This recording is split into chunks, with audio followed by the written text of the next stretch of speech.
Assalamualaikum warahmatullahi wabarakatuh. Alhamdulillahilladzi arsala rasulahu bil huda wa dinil haqq liyudhhirahu ala dini kullihi wa kafa billahi syahida. Asyhadu an la ilaha illallah wahdahu la syarikalah wa asyhadu anna Muhammadan abduhu wa rasuluh. Allahumma salli wa sallim wa barik ala Muhammadin wa ala alihi wa sahbihi ajmain. Amma ba'du.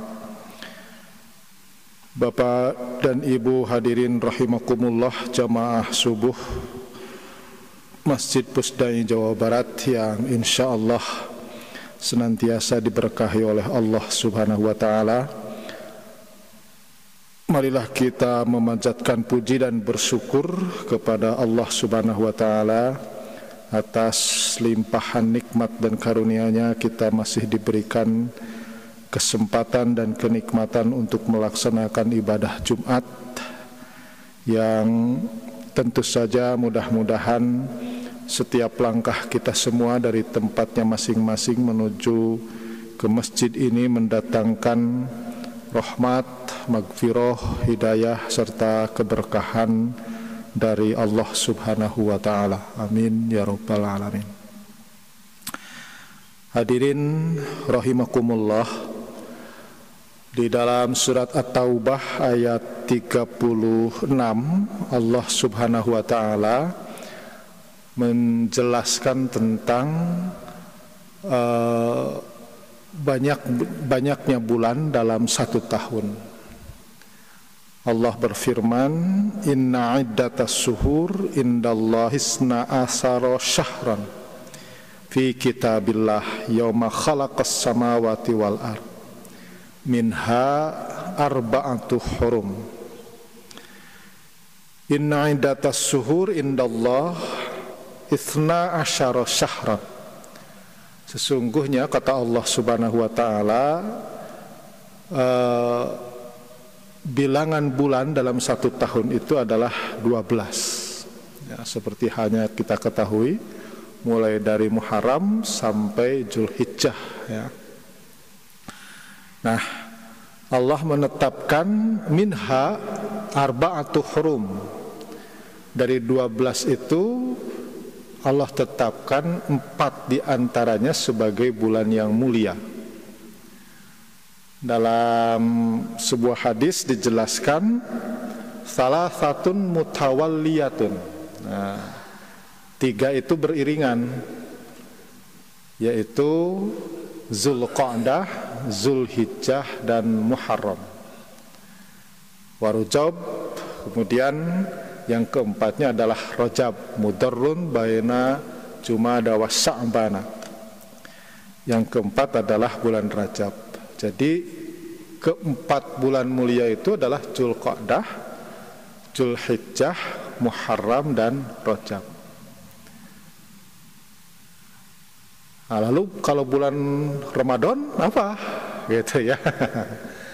Nah, bulan Ramadan hadirin rahimakumullah bagi saya adalah bulan istimewa ya.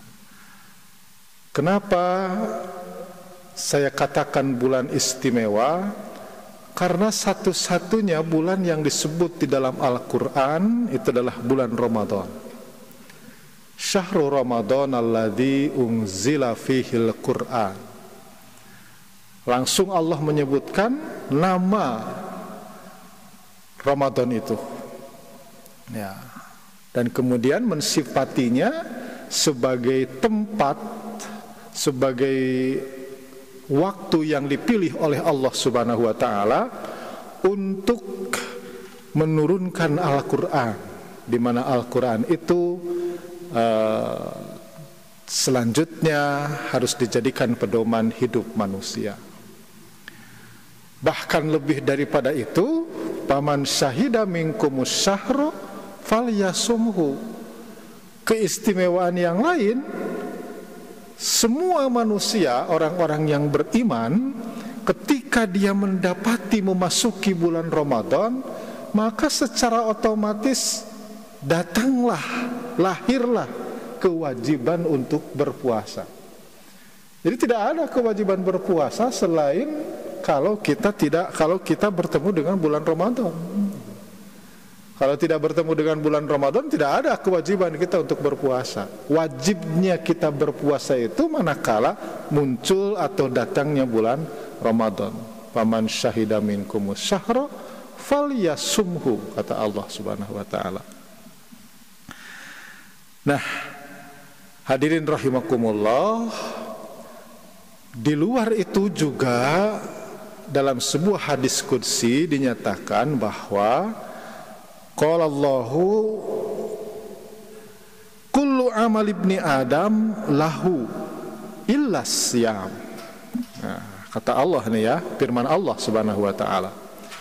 Setiap amal ibnu Adam, setiap amaliyah manusia itu lahu adalah baginya, bagi orang yang bersangkutan. Illa siyam, kata Allah Subhanahu wa taala, kecuali berpuasa. Fa innahu li wa ana azzibih. Sesungguhnya puasa itu adalah untukku, kata Allah.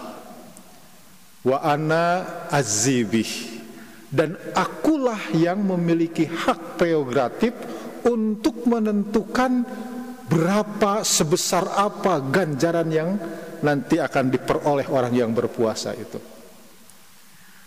Jadi semacam rahasia lah begitu ya. Mungkin kita berpuasa, itu ya, semuanya berpuasa yang hadir di sini itu. Tetapi tidak bisa diketahui berapa pahala yang Allah berikan kepada saya, berapa yang Allah berikan kepada bapak-bapak. Sangat mungkin pahala hari ini itu berbeda antara satu dengan yang lainnya. Nah, hadirin rahimakumullah, selanjutnya dari pernyataan ini, itu ya, menurut Ibnu Hajar Al-Asqalani, beliau memberikan komentar terhadap firman Allah Subhanahu wa taala ini. Kenapa Allah menyatakan li, untukku, itu ya. Beliau memberikan komentar karena la yaqau bihriya. Karena orang yang berpuasa itu tidak mungkin diselipi dengan ria. Jadi tidak mungkin ada di dalam orang yang sedang berpuasa itu keinginan untuk mendapatkan mendapatkan perhatian orang lain, mendapatkan pujian orang lain. Sangat mungkin, hadirin rahimakumullah, ketika kita sholat gitu ya, sangat mungkin ada riaknya, apalagi kalau sholat berjamaah gitu ya. Sehingga Rasulullah SAW itu pernah juga menyatakan di antara ciri orang munafik itu manakala dia sholat berjamaah zuhur, asar, maghrib, tetapi isya dan subuhnya tidak ada. Itu ya. Kenapa? Karena mungkin di waktu isya dan subuh itu tidak ada yang mengetahui, gitu. Ya. Apalagi zakat, apalagi haji dan umroh, begitu. Itu sangat mungkin diselipi dengan ria itu. Tetapi di dalam puasa itu la yaqau fihi riya, tidak ada unsur ria dalam ibadah puasa itu. Kenapa, hadirin rahimakumullah? Ya, karena setiap kesempatan 24 jam dalam berpuasa itu sangat mungkin orang itu bisa berbuka. Itu ya. Di rumah kita itu banyak minuman, itu ya. Banyak makanan, dan itu milik kita, halal untuk kita makan. Tetapi kita tidak pernah berani untuk meminumnya. Kita tidak pernah berani untuk memakannya. Kenapa? Karena kita sedang berpuasa. Karena puasa kita yakin Allah mengetahuinya. Begitu. Nah, itulah hadirin rahimakumullah, salah satu di antara keistimewaan ibadah puasa. Nah, yang selanjutnya hadirin rahimakumullah, esensi yang membatalkan ibadah puasa itu adalah 3 aktivitas. Yang pertama adalah makan, yang kedua adalah minum, dan yang ketiga, mohon maaf, berhubungan suami istri. Ketiga aktivitas ini, hadirin rahimakumullah, adalah aktivitas kebutuhan manusia yang sangat mendasar. Tidak mungkinlah manusia itu hidup tanpa makan. Demikian juga tidak mungkin manusia itu hidup tanpa minum. Dan untuk menyalurkan hasrat biologisnya, maka Allah Subhanahu wa ta'ala pun memberikan kemudahan dengan pernikahan, yang kemudian ada hubungan suami istri. Kenapa? Karena itu adalah kebutuhan biologis. Sekali lagi, ini adalah kebutuhan mendasar manusia. Dan ketika berpuasa, hadirin rahimakumullah, oleh Allah Subhanahu wa ta'ala, ketiga aktivitas ini dilarang, tidak diperkenankan oleh Allah Subhanahu wa ta'ala. Dan yang harus dicatat, hadirin rahimakumullah, kalau ketiga aktivitas tadi, yaitu makan, minum, dan berhubungan suami istri, itu adalah kebutuhan mendasar manusia, maka tentu saja itu semua tidak terjadi pada Allah Subhanahu wa ta'ala. Kenapa? Karena Allah itu punya sifat mukhalafatul lil hawadis. Allah tidak butuh dengan makanan, Allah tidak butuh dengan minuman. Maka ketika kita berpuasa, sesungguhnya atau sebenarnya kita itu sedang melakukan aktivitas yang menjadi milik Allah, gitu.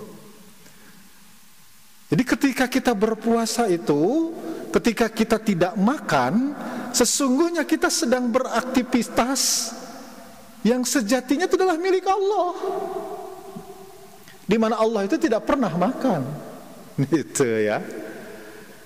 Ketika kita sedang berpuasa itu, Allah melarang kita untuk minum minuman, gitu ya.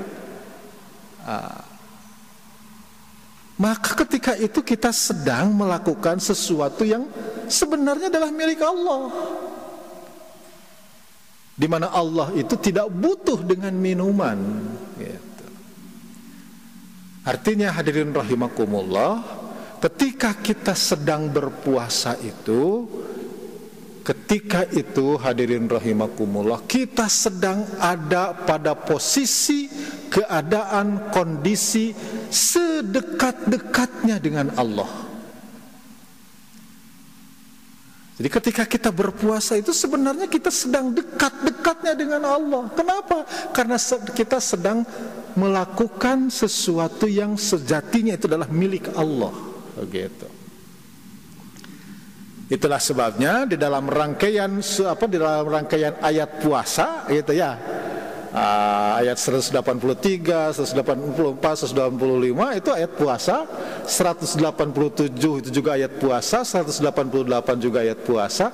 Terselip di ayat 186 itu ujug-ujug Allah Subhanahu wa ta'ala menyimpan ayat tentang doa. Fa idza sa'alaka ibadi anni fa inni qarib ujibu da'watad da'i idza da'an, kata Allah Subhanahu wa ta'ala. Katakanlah wahai Muhammad, sampaikan kepada umatmu, apabila kalian berdoa, sesungguhnya aku dekat, qarib. Allah menyelipkan tentang doa. Kenapa? Karena kita sedang sangat dekat dengan Allah. ketika kita berpuasa itu.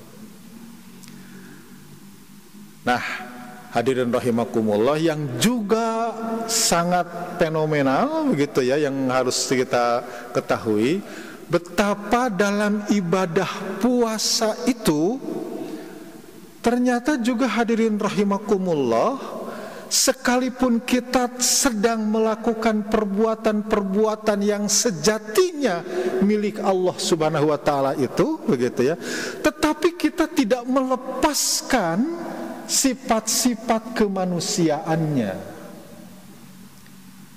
Apa yang dimaksud hadirin rahimakumullah? Ketika kita sedang berpuasa, kita tetap melakukan aktivitas seperti halnya di hari-hari biasa. Kita mencari nafkah, kita mengembangkan profesi, bahkan mungkin yang bagi yang kuat kita masih bisa berolahraga.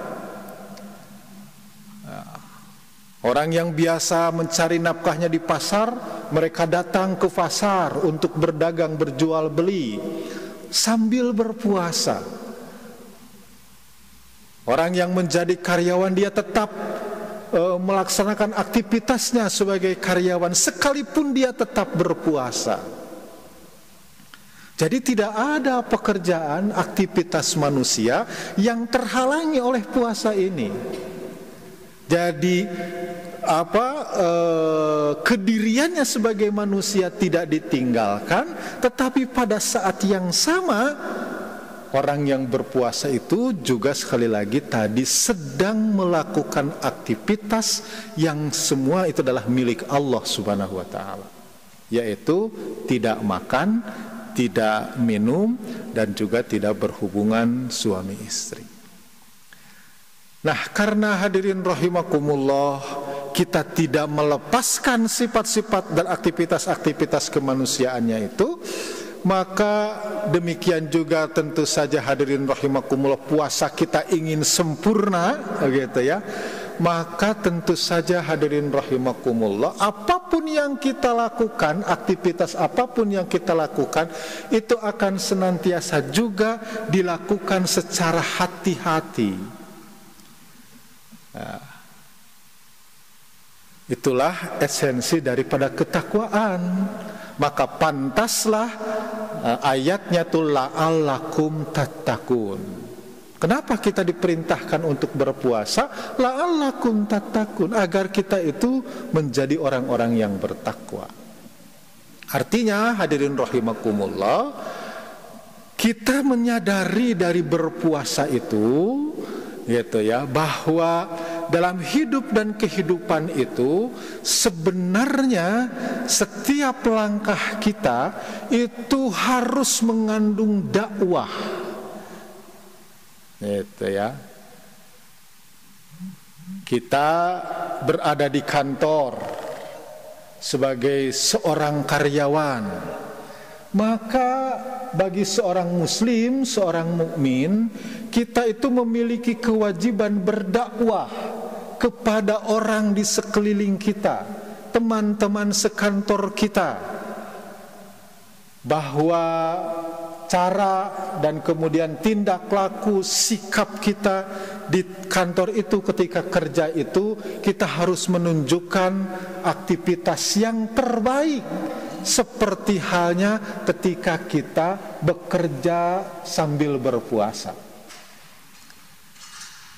Demikian juga seorang pedagang ketika ada di pasar atau di rukonya misalkan, nanti di 11 bulan kemudian, maka sesungguhnya seharusnya kita beraktivitas di pasar itu, di ruko itu, di tempat perbelanjaan itu, juga menunjukkan seorang pedagang yang tentu saja menjadi tauladan bagi orang-orang di sekelilingnya.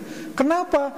Karena kita tetap berhati-hati tidak mau membatalkan puasa atau menghilangkan pahala-pahala puasanya. Demikian juga dengan aktivitas-aktivitas yang lain, hadirin rahimakumullah.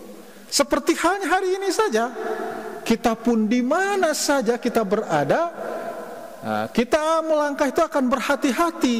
Kenapa berhati-hati? Karena takut puasa kita tidak sempurna. Karena takut puasa kita itu terkurangi pahalanya, kemuliaannya oleh perbuatan yang tidak senonoh, oleh perbuatan yang tidak sepatutnya kita lakukan.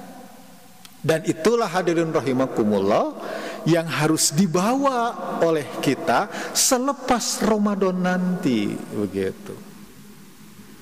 Ya. Jadi pesan-pesan puasa itu di 11 bulan yang akan datang itu harus terbawa.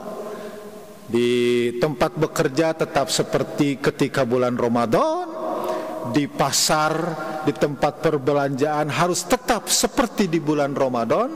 Artinya ruh-ruh puasa itu harus dibawa kemana-mana.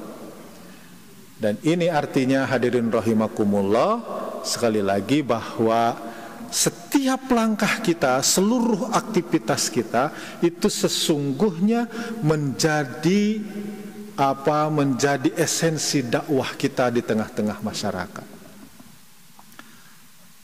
Makanya Allah Subhanahu wa taala sangat mencela, kabura maqtan indallahi antaqulu ma la taf'alun.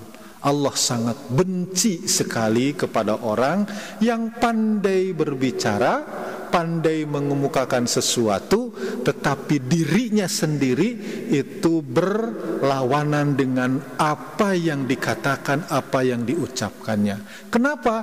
Karena tidak ada ketauladanan dalam dirinya. Sementara orang yang berpuasa itu mengedepankan terlebih dahulu keteladanan. Itulah sebagai ujung tombak daripada keberhasilan dakwah seseorang. Itulah barangkali hadirin rahimakumullah yang dapat saya sampaikan. Jadi pada intinya kemuliaan bulan Ramadan ini sangat banyak sekali. Di antaranya adalah bagaimana Allah Subhanahu wa taala membentuk kita semua sebagai dai-dai, pendakwah-pendakwah yang tentu saja nanti dakwahnya itu sesuai dengan apa yang kita miliki. Sebagai seorang dokter, berdakwahlah dalam bidang kesehatan. Sebagai seorang guru, berdakwahlah dalam profesinya sebagai seorang pendidik. Dan sebagai seorang pedagang, berdakwahlah dalam profesinya sebagai seorang pedagang. Dan semua profesi itu dapat dijadikan sebagai ladang untuk dakwah amar ma'ruf nahi mungkar. Billahi taufiq wal hidayah, nasrun minallah wa fathun qarib wa basyiril mu'minin. Wassalamualaikum warahmatullahi wabarakatuh.